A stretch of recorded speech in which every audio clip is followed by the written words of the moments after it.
The beauty of this project is to analyze construction management from a comprehensive perspective, incorporating concepts such as planning, cost, project control, and legal feasibility, in order to understand how these elements are applied in a real project.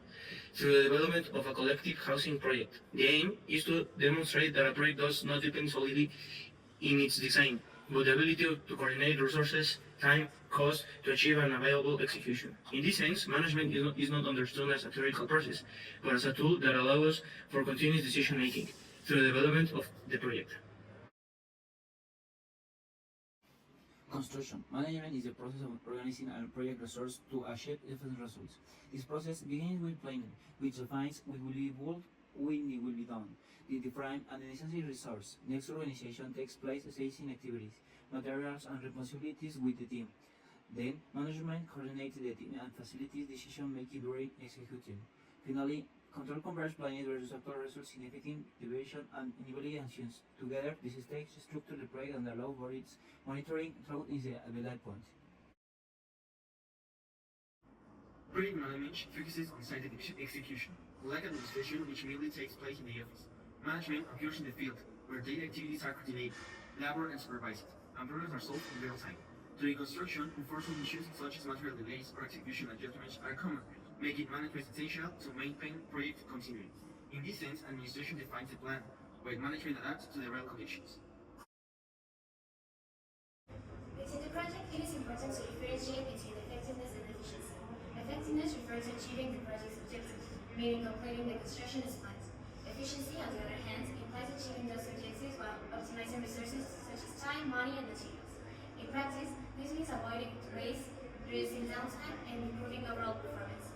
Therefore, a well-managed project not only meets its goal, but does so in a controlled and optimized manner. The project consists of a four-level collective housing development, organized in residential units with clearly defined public and private areas. Architectural drawings, sections, elevation, and installation projects were developed, proving a clear technical basic for execution.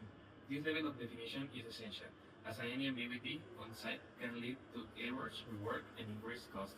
Therefore, a well-developed design facilitates control during construction. To execute the project, it is necessary to comply with a series of permits that ensure its legal feasibility. First, land use must be validated, determining what type of construction is allowed on the site. Then, alignment and official boundary, the legal position of the property within the urban context. Since this is a permanent construction, a major construction permit is required, formally authorizing this project execution. Finally, the completion certificate confirms that the construction was carried out according to the approved plans. These processes are essential, as without them, the project could not be executed legally.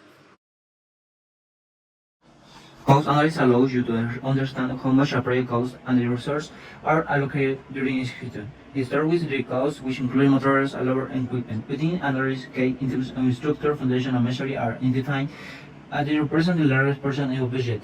This is important because an division is the stage and direct impact of the total project cost. Subsequently, indirect cost, financing, and profit integrate, allowing you to outline the actual cost on project. From this point on, embodies success to be estimated and becomes controllable that allows you to monitor project's financial performance. Based on the budget, the construction schedule is developed organizing all activities required to execute the project. In practice, these activities are not carried out strictly sequentially but strategically overlapped to optimize total time. For example, while the structure is being built, other activities such as installations of material can begin in different areas. This reduces time and improves overall efficiency. During execution, project control is based on analyzing three main variables. Plan progress represents what was scheduled to be built within a certain time frame.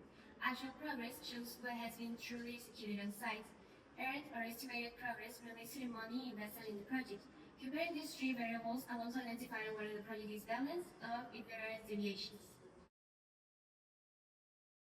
Expenditures represent the flow of money over time. They are not constant as they depend on the construction stage. During phases such as foundation and structure, spending is higher due to the materials like concrete and steel. Later, in a stage such as finish, spending tends to stabilize. The analysis helps anticipate financial needs and avoid issues during execution. In practice, differences between planned and executed work are common. These deviations may arise from factors such as weather conditions, material delays, or coordination issues.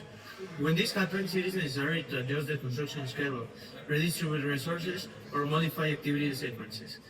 These decisions must be based on cost and progress analysis to maintain project balance. This project demonstrated that construction is a lossy process where design, planning, cost, and control must work in coordinated manner. Through the analysis of the elements and possible to maintain balance between time, cost, and execution, achieving viable, efficient, and controlled project. Beyond simple building is about making constant decisions to allow architectural proposal to transform it into reality.